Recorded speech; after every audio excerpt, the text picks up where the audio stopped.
ফের বিস্ফোরক হুমায়ুন কবির। মমতার আমলেই আরএসএস এর বারবারন্ত, বাম আমলের শেষে 558টি শাখা ছিল। মুখ্যমন্ত্রী মমতা বন্দ্যোপাধ্যায়ের আমলের সংখ্যাটা 12,000-এর বেশি। কি বলেছেন শোনাবো। 2011 34 বছরের বাম সরকারের পতন ঘটেছিল। সেদিনকে ছিল 558টা বাংলায় আরএসএস এর শাখা অফিস। আজকে সেই শাখা অফিস মমতা ব্যানার্জির মানে সমর্থন, ডাইরেক্ট ইনডাইরেক্টের সমর্থনে, তার প্রশাসনদের সমর্থনে, দেখেও না দেখার ভান করে 12,000 বাংলার, যেখানে 37% মুসলমানের বাস, 62% গোটা বাংলায় অমুসলিমদের বাস, সনাতন ধর্মাবলম্বী মানুষের বাস।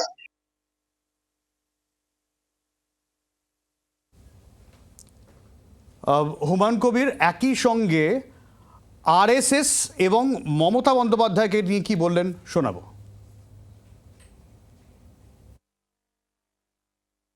আমার একটাই লক্ষ্য, সেটা হচ্ছে বর্তমান শাসক দল তারা 14 বছর ক্ষমতায় থাকার সুবাদে অনেক কাজ যেমন করেছে, অনেক অকাজ, কুকাজ এবং দুর্নীতি এরা ডুবে গেছে।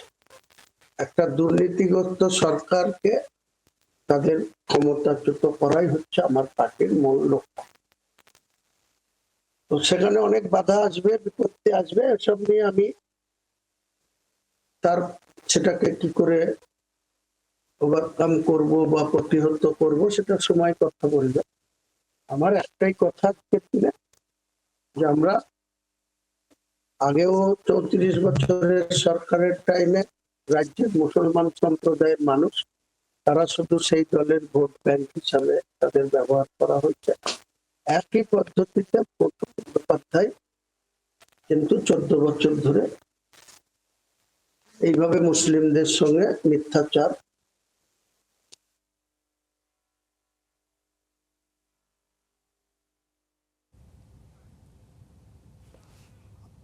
আমাদের সঙ্গে এই মুহূর্তে বিশ্বজিৎ দাস রয়েছেন, রাজনৈতিক বিশ্লেষক। আমি সরাসরি বিশ্বজিৎবাবুর কাছে চলে যাবো। বিশ্বজিৎবাবু, হুমায়ুন কবির একটা ন্যারেটিভ সেট করলেন যে বাবরি মসজিদ তৈরি হবে, ঠিক আছে, মুসলিমরা এক কাট্টা হবে। সেখানে তিনি কোন জায়গা থেকে আরএসএস থিওরি হঠাৎ করে আনলেন বলে আপনার মনে হয়? খুব সুন্দর করে ধরেছেন আপনারা বিষয়টা। আজকে যখন হুমায়ুন কবির বলছিল, দেখুন এর আগে আরএসএসের এই থিওরি কারা বলছে? একই সঙ্গে বামেরা বলছে, কংগ্রেস বলছে, এবং যে লাইনে আক্রমণ করছে ভারতীয় জনতা পার্টি, সেই লাইনে আক্রমণের পথে যাচ্ছেন হুমায়ুন কবির। হুমায়ুন কবির বলতে পারি যে তিনি বিক্ষুব্ধ তৃণমূল, এবং তিনি যখনই বিক্ষুব্ধ হয়েছেন, তৃণমূলের প্রতি জেহাদ ঘোষণা করেছেন, তিনি অন্য রাজনৈতিক দলে গেছেন, আবার তৃণমূলে ফিরেছেন। এখন আরএসএসের সঙ্গে মমতা বন্দ্যোপাধ্যায়ের যে সখ্যতা, এটা যদি তিনি দেখাতে পারেন এবং প্রমাণ করতে পারেন, তিনি যে বাইরের দিকে এটা বোঝাতে চাইছেন যে একই সঙ্গে তার শত্রু ভারতীয় জনতা পার্টি এবং তৃণমূল কংগ্রেস। তার কারণ সারা ভারতবর্ষে এই ন্যারেটিভস রয়েছে যে বিজেপি মানেই মুসলিম বিদ্বেষী। এবং না, কিন্তু এটাও তো ফ্যাক্টর, যেখানে মমতা বন্দ্যোপাধ্যায় তিনি নিজেকে সংখ্যালঘু ভোটের ক্ষেত্রে একমাত্র মনে করেন, তার কোনো বিকল্প নেই। ঠিক হুমায়ুন কবির সেই জায়গাটায় আঘাত করতে চাইছেন যে মমতা বন্দ্যোপাধ্যায় যেরকম দেখিয়েছেন আদৌ সেরকম নন। মমতা বন্দ্যোপাধ্যায় সম্পর্কে কতদিন পরে হুমায়ুন কবির একথা বলছেন? যে মমতা বন্দ্যোপাধ্যায়ের সৈনিক ছিলেন হুমায়ুন কবির, আজকে হঠাৎ করে মুসলমানদের এই কথা বা সংখ্যালঘু মানুষদের এ কথা বললে তারা কেন বিশ্বাস করবে? কি এমন সোনার পাথরবাটি আছে হুমায়ুন কবিরের কাছে, যেটা হঠাৎ করে তিনি একজন মহাপুরুষ হয়ে গেলেন? তিনি চণ্ডাশোক থেকে ধর্মাশোকে রূপান্তরিত হলেন, তিনি হঠাৎ করে বাল্মীকি হয়ে গেলেন। তার কারণ এই পরম্পরাটা বুঝতে হবে, তিনি নিজের স্বার্থের জন্যে, ক্ষমতার জন্যে বার্গেনিং করেছেন তৃণমূল কংগ্রেসের সঙ্গে। সেই বার্গেনিংয়ে যখন তিনি হেরে গেছেন, তখন তার দেওয়ালে পিঠ থেকে গেছে। তার কাছে একটাই তাস আছে, সংখ্যালঘু তাস। সেই সংখ্যালঘু তাস খেলতে গেলে তিনি কিন্তু আবার সারা পশ্চিমবঙ্গ জুড়ে সংখ্যালঘু তাস খেলতে পাচ্ছেন না, ওই জন্য হাত বাড়িয়ে দিয়েছেন কখনো মিমের দিকে, কখনো আইএসএফ এর কিন্তু দিকে। এই জায়গা থেকে এই বিশ্বজিৎবাবু, সেটা হচ্ছে যে একটা টার্গেট তিনি সেট করেছিলেন যে এই আসনে তিনি লড়বেন, সেটাকে আরো বাড়িয়ে দিলেন তিনি 182। কি বলেছেন শোনাবো।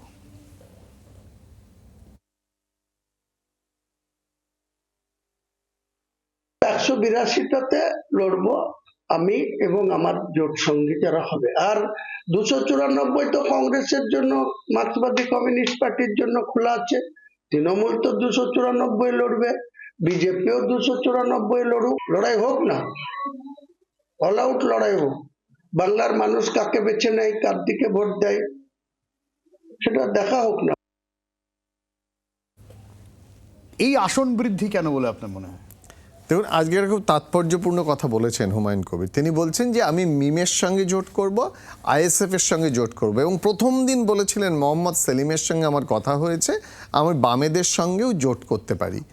এই যে তিনি যে তার পরিধি বাড়ানোর চেষ্টা করছেন, তার একটাই মাত্র তার সম্পদ, তিনি সংখ্যালঘু ভোটটা। এবং একটা জিনিস তাৎপর্যপূর্ণ সব্যসাচী, আপনি দেখবেন যেখানে যেখানে থেকে তিনি লড়বেন এবং নিশ্চিতভাবে তিনি বলছেন জিতবেন, সেখানে কিন্তু সংখ্যালঘু কারা? সেখানে সংখ্যালঘু হচ্ছে হিন্দুরা। সুতরাং সেই হিন্দু সংখ্যালঘুদের ক্ষেত্রে তিনি মুসলিম সংখ্যাগরিষ্ঠ, সেখানে সেই আসনগুলোতে লড়বেন বড় জোর। মুর্শিদাবাদের 2 বা 3টে আসনের ক্ষেত্রে হুমায়ুন কবির ডিসিসিভ ফ্যাক্টর হতে পারেন। 294 আসনে যদি দেখা যায়, এখন আপনাকে আমি বলি যে সারা পশ্চিমবঙ্গে যে 294টা আসন আছে, মমতা বন্দ্যোপাধ্যায় 91টা সিট তিনি সংখ্যালঘু ভোটের লিড নিয়ে নির্বাচনে মানে লড়তে নামবেন 2026-এ, এবং 120টা আসন যেখানে সংখ্যালঘু ভোট ডিসিসিভ ফ্যাক্টর, সেইখানে যদি কোথাও প্রভাব ফেলতে পারে হুমায়ুন কবির, কারণ আমরা এর আগে দেখেছি আইএসএফ সে জোট করে ভাঙড়ের আসনটা পেয়েছে, এবং ঠিক সেই ঘরানায় সেইভাবে যদি তিনি লড়াই করেন, তাহলে মুর্শিদাবাদের 2টো আসন তিনি, তার নিজের আসন এবং তার পাশের আসনটা, এই 2টো আসন তিনি পেতে পারেন। আমি তোমাকে গতদিন বলেছিলাম যে এটা লোকাল অ্যানেস্থেশিয়া, একটা মানে রিজিওনাল জায়গাটাকে ধরে তিনি ভাবছেন রাজ্য জয় করবেন। এক্স্যাক্টলি, কিন্তু এই জায়গায় নানা রকম অঙ্ক সামনে আসছে, যেখানে হুমায়ুন কবির বক্তব্যের পর আমরা বেশ কিছু কনসিকুয়েন্স দেখতে পাচ্ছি। কি দেখতে পাচ্ছি? তৃণমূলের নেতা দুবরাজপুরের তেজাম্মুল, সেই তেজাম্মুল তিনি কি করছেন? বাবরি মসজিদের ইট দিয়ে আসছেন তিনি হুমায়ুন কবিরকে। আর তৃণমূল নেতা যখন এভাবে মাথায় করে বাবরি মসজিদের ইট হুমায়ুনকে দিয়ে আসছেন তেজাম্মুল, তখন এই বিষয়টা নিয়ে একটা চর্চার, একটা জল্পনার, একটা অঙ্কের একটা পরিসর খুলে যায় বই কি। কি বলছেন এই তৃণমূল নেতা তেজাম্মুল, শোনাই। যেটা হচ্ছে সেই মসজিদে আমরা কিছু দান করার জন্য এসেছি, আর এখানে যা দেখলাম তাতে আজকে চুম্মা নামাজে প্রায় 1.5 লক্ষর উপর লোক হয়েছিল। আমরা যা দেখলাম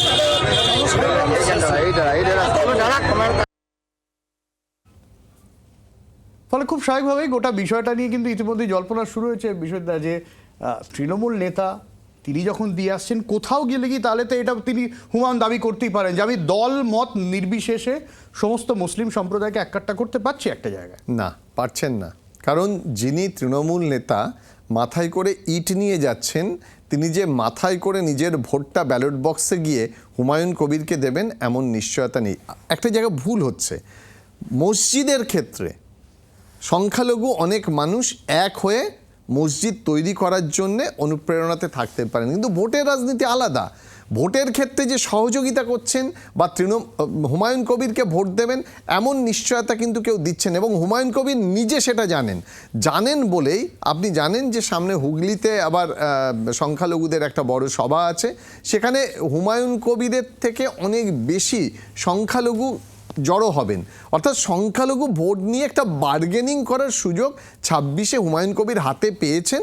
সেটা আমার মনে হয় না যে খুব যেটা উনি হুঙ্কার দিচ্ছেন, গর্জন করছেন বিরাট, যে সারা পশ্চিমবঙ্গের রাজনীতিতে একটা বড় প্রভাব ফেলবেন, সেটা পারবে না। আপনি দেখেছেন বিহারের রাজনীতিতে জনসুরাজ পার্টি যারা উন্নয়নের কথা বলে এরকম এত হাইপ তৈরি করেছিল, ওভার রেটেড একটা ধারণা তৈরি করেছিল, ঠিক হুমায়ুন কবির এই যে ঘোলা জলে মাছ ধরতে নেমেছে, কারণ তিনি চাইছেন যে যদি বাবরি মসজিদ তৈরি করতে পারেন, সারা ভারতবর্ষে হলো না, এখানে যদি হয় তাহলে সংখ্যালঘুদের মুখ হয়ে উঠবেন। যিনি এত বছর রাজনীতি করলেন, সব রাজনৈতিক দলে পর্যটন করলেন, তিনি সংখ্যালঘুদের মুখ হতে পারলেন না, আর হঠাৎ করে একটা নতুন দল করে তিনি সংখ্যালঘুদের মুখ হবেন। আচ্ছা, ঠিক এই জায়গায় দাঁড়িয়ে শুধু যে বিষয়টা এখানে আটকে আছে তা নয়, রাজনৈতিক হাওয়া গরম হওয়া শুরু হয়ে গিয়েছে। কারণ বিজেপির তরফ থেকে এবারে বলা হচ্ছে ঢিল মারলে পাটকেল দেওয়া হবে, সেই ধারা বজায় রেখে সুকান্ত মজুমদার, তারকেশ্বরের তৃণমূল বিধায়ক, তাকে কাঁচা বাঁশের নিদান দিচ্ছেন। সুকান্ত মজুমদার শুরুতে কি বলেছেন সেটা শোনাবো আপনাদের, আর সুকান্ত মজুমদারের ওই বক্তব্যের পাল্টা তৃণমূল বিধায়কের কি বক্তব্য সেটাও শোনাই। আপনি হাত চাটতে আসবেন, বিজেপির এত বড় party, all India national party, আমরা গান করবো গড়ি হাগালাইয়া পেরাদে মুঝে হরি হরি চুড়িয়া। বিজেপি মারামারি করে না, কিন্তু মনে রাখবেন রামেন্দ্র বাবু, হাতে উঠবে যখন কাঁচা বাঁশ, পাল্টে যাবে ইতিহাস, সেই ক্ষমতা বিজেপি রাখে। ওনাদের চরিত্রটাই হচ্ছে মানুষকে মারা, বিপদে ফেলা, গণতান্ত্রিক পদ্ধতিতে জেতার যখন ওদের আশা শেষ, তখন মারধর করে জিততে চাইছে।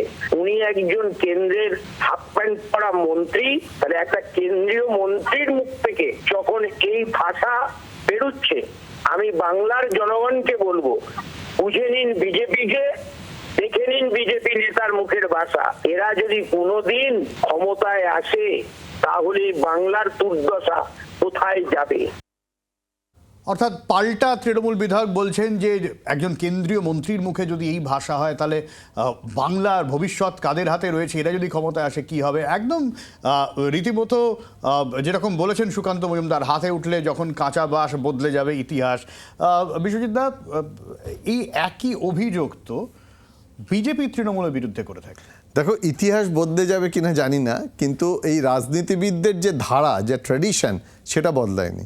নির্বাচন যত কাছে আসবে পশ্চিমবঙ্গে, এটা আমরা দেখে অভ্যস্ত, এই যে ভোকাল টনিক, কর্মীদের আশ্বস্ত করা যে আমরা আছি, আমরা ছেড়ে দেব না, মানসিকভাবে উদ্দীপ্ত করা, এটা শুরু হয়েছে। এবং সবথেকে খারাপ কি বলতো, একটা নির্বাচনের স্ট্র্যাটেজি, ইস্যু, এগুলো নিয়ে ভোকাল টনিক থাকলে হয়।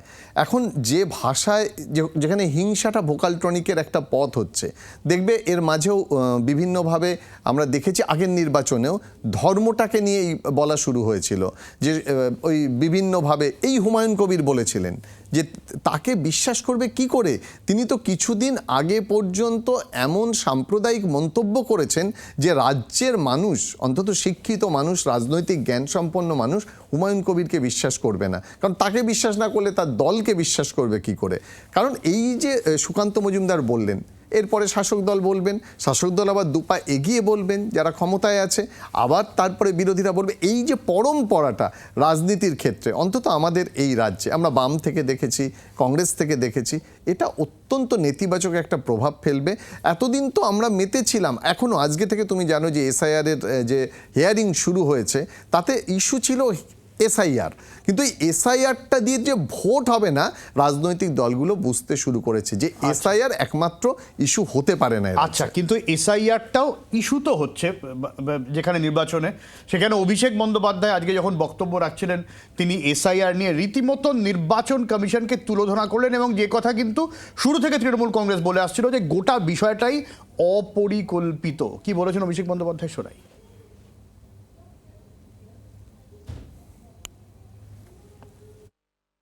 আমি 31 তারিখ দিল্লিতে নিজে যাব, আমি নিজে চিফ ইলেকশন কমিশনের সাথে দেখা করে সদুত্তর চাইব। আপনার যদি উদ্দেশ্য সঠিক থাকে আর লোকাবার কিছু না থাকে, আপনি লিস্ট রিলিজ করবেন। অভিষেক বন্দ্যোপাধ্যায় বক্তব্য শুনলাম, আজকে তিনি বেশ অনেক কথাই বলেছেন এবং সরাসরি তিনি দিল্লি যাওয়ার কথা কিন্তু বলে দিলেন অভিষেক। হ্যাঁ, নির্বাচন কমিশনের কাছে যাবেন, আগেও প্রশ্ন তুলেছিলেন। কারণ দেখো, একটা কথা বলি, আমি কোনো রাজনৈতিক দৃষ্টিভঙ্গি থেকে এই কথা বলছি না, কারণ আমরা এর আগে দেখেছিলাম যে বিহারে বলেছিল যে অনুপ্রবেশকারী আছে, এখানে এখনো পর্যন্ত অনুপ্রবেশকারী দেখাতে পারেনি। খুব স্বাভাবিকভাবে সব্যসাচী, এটা ভেবে দেখো যে নামগুলো বাদ গেল, 58 লক্ষ নাম বাদ গেল তো, এবং আরও নাম বাদ যাবে বলছে। এই নামগুলো ছিল কি কারণে? তৃণমূল কংগ্রেস, ভারতীয় জনতা পার্টি, সিপিএম, কংগ্রেস, কে এই নামগুলো তুলেছে? দায়িত্বটা কার? তাহলে ব্যর্থতা যদি হয়, সেই ব্যর্থতা তো সরকারের বা রাজনৈতিক দলের নয়, নির্বাচন কমিশনের। তার মানে আজকের নির্বাচন কমিশনের উচিত এর আগে যারা করেছে তাদের দৃষ্টান্তমূলক শাস্তি এবং তাদেরকে বিচারের আওতায় আনা। ঝাড়াই বাছাই তো রাজ্য সরকারের কর্মীরাই করেন না? রাজ্য সরকারের না ভুলে, রাজ্য সরকারের কর্মীরা নির্বাচন কমিশনের একদম রাজ্য সরকারের কর্মী থাকে না, তারা ডেপুটেশনে নির্বাচন কমিশনের হয়ে কাজ করেন। হ্যাঁ, কিন্তু নির্বাচন কমিশন দেখভাল করে, শাসকের উপরও দায় বর্তায়। দায় তো বর্তায়, কিন্তু সার্বিক ব্যর্থতা না। ফাইনাল লিস্ট, এই যে আজকে যে লিস্ট তৈরি হচ্ছে, এটা কে করছে? Credit card. আমরা কেউই চাই না যে নির্বাচন কমিশন একটা ভুল লিস্ট তৈরি করবে, সঠিক লিস্টের উপরে ভোট হোক। কিন্তু এতদিন যে লিস্ট তৈরি হলো নির্বাচন কমিশন, এই নির্বাচন কমিশন হোক বা আগের নির্বাচন কমিশন হোক, তারা তো করেছে, দায়বদ্ধতা তো তাদের। যদি রাজনৈতিক দলগুলো এই কাজগুলো করে, তারা দেখভাল করেনি, তাদের দায়িত্ব তো তাই। এইখান থেকে অভিষেক বন্দ্যোপাধ্যায় আরো বক্তব্য আছে, শোনাবো। যদি 1,36,00,000 লজিক্যাল ডিসক্রিপেন্সি হয়, লিস্ট রিলিজ করুক। বাংলায় যদি 1 কোটি রোহিঙ্গা বাংলাদেশি থাকে, ইলেকশন কমিশন লিস্ট রিলিজ করুক। হয় লিস্ট রিলিজ করুন, নইলে বাংলার মানুষের কাছে ক্ষমা চান। আপনি বাংলার মানুষের কাছে ক্ষমা চান, আমরা লিস্ট লিস্ট করতে বলবো না, কান ধরে ক্ষমা চান যে ভুল হয়েছে। আপনারাই তো বলেছেন বাংলাদেশি আছে, রোহিঙ্গা আছে। ভ্যালিড পয়েন্ট এটা অত্যন্ত, কারণ এই একটাই ইস্যু। আমি দেখো শুরুই করলাম কিন্তু এই অনুপ্রবেশকারী রোহিঙ্গা, যে কথা নির্বাচন কমিশন বিহারের ক্ষেত্রেও বলেছিল, তোমার মনে আছে, কিন্তু তারা লিস্টে দেখাতে পারেনি। ঠিক তেমনভাবে পশ্চিমবঙ্গের ক্ষেত্রেও দেখাতে পারবে না, যদিও আমাদের ওয়েট করতে হবে 14ই ফেব্রুয়ারি পর্যন্ত, দেখাতে পারবে না। আসল বিষয়টা কি বলতো সব্য, যদি ভালোভাবে দেখো তুমি, সাধারণ মানুষ এই যে হ্যারাসমেন্ট, সেই হ্যারাসমেন্টটার প্রতিশোধ তারা নেবে না? দিনের পর দিন তাদের তো কাগজ আছে, বৈধ কাগজ আছে, জানে। তারপরে কে অবৈধ আছে সেটা দেখার জন্য তাকে কেন হ্যারাসমেন্টে পড়তে হবে? এই হ্যারাসমেন্টের দায় তো নির্বাচন কমিশনকে নিতেই হবে, তারা দায়ী এর জন্যে। এবং একজনও যদি অবৈধভাবে থাকে, সেটা তাদের বের করা উচিত ছিল। এই হ্যারাসমেন্টটাই কিন্তু একটা ইস্যু। আর মতুয়াদের কথা ভাবো তো, কি বিশ্বাসে তারা তো বলা হচ্ছে যে সিএ ডকুমেন্টস নিয়ে ভাবনা চিন্তা করা হচ্ছে, সিএ সার্টিফিকেট বলেছে, কিন্তু সেই সার্টিফিকেট, কারণ নির্বাচন কমিশন যখন সুপ্রিম কোর্টে বলেছিল, তুমি জানো যে একটি প্রতিষ্ঠান আত্মদ্বীপ বলে, তারা সুপ্রিম কোর্টে গেছে এবং তাদেরকে বলা হয়েছে যে মতুয়াদের আগে নাগরিকত্ব, পরে ভোটার। তার মানে যারা অ্যাপ্লাই করেছে সিএতে, তাদের সার্টিফিকেট দিতে হবে এবং এই 11টা ডকুমেন্টসের সঙ্গে সার্টিফিকেটটা অ্যাকসেপ্ট হবে। আরে বাবা, আগে তো তারা সার্টিফিকেট পাবে, কারণ তুমি জানো যে শান্তনু ঠাকুর বলছেন 1 লক্ষ মতুয়ার নাম বাদ যেতে পারে, তাই বলে অন্যদের অনুপ্রবেশকারীদের ঠেকাতে আপনারা কিছু মনে করবেন না। অনুপ্রবেশকারীর কথা বললে এই জায়গা থেকে অভিষেক বন্দ্যোপাধ্যায় যে নির্দিষ্ট করে কি বলছেন শোনাই। বিজেপি নেতারা প্রচার করেছে যে 1 কোটি বাংলাদেশি এবং রোহিঙ্গা নাকি বাংলায় বসবাস করছে।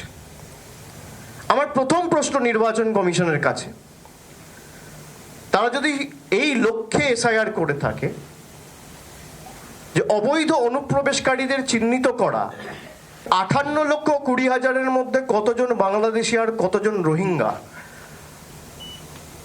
তার সংখ্যা এবং তথ্য ইলেকশন কমিশনকে প্রকাশ করতে হবে। ফলে এইটা নিয়েও নিশ্চয়ই একটা হইচই আসতে চলেছে তৃণমূল কংগ্রেস। অবশ্যই, কারণ এগুলো খুব লজিক্যাল কোয়েশ্চেন। দেখো, অভিষেক বন্দ্যোপাধ্যায় বলছেন বলে নয়, সাধারণ মানুষের মধ্যেই প্রশ্নগুলো উঠছে। তুমি ভাবো যে মৃত ভোটার 25 লক্ষর নাম বাদ গেছে। আমরা জানি এখন ডিজিটাইজড হয়েছে, যে অনলাইনে সার্টিফিকেট দেওয়া হয়, আধার কার্ড ওখানে লিঙ্ক করা আছে। কেন তার জন্য এসআইআর করতে হলো? It's a continuous process. এটা নির্বাচন কমিশনের ব্যর্থতা নয়। এতদিন ধরে নির্বাচনের যে লিস্ট সেটা পরিশুদ্ধ হচ্ছে, অথচ 25 লক্ষ নাম রয়ে গেল। এর দায় কার? রাজনৈতিক দলের। একদমই, প্রশ্ন তো উঠবেই, এবং এইটা নিয়ে রাজনৈতিক তরজাও যে ভবিষ্যতে আরও জোরদার হবে। এবং 31 তারিখ দিল্লিতে অভিষেক বন্দ্যোপাধ্যায় কোন বার্তা নিয়ে যান, নজর থাকবে। বাংলার আওয়াজ, বাঙালির আবেগ, জি 24 ঘন্টা।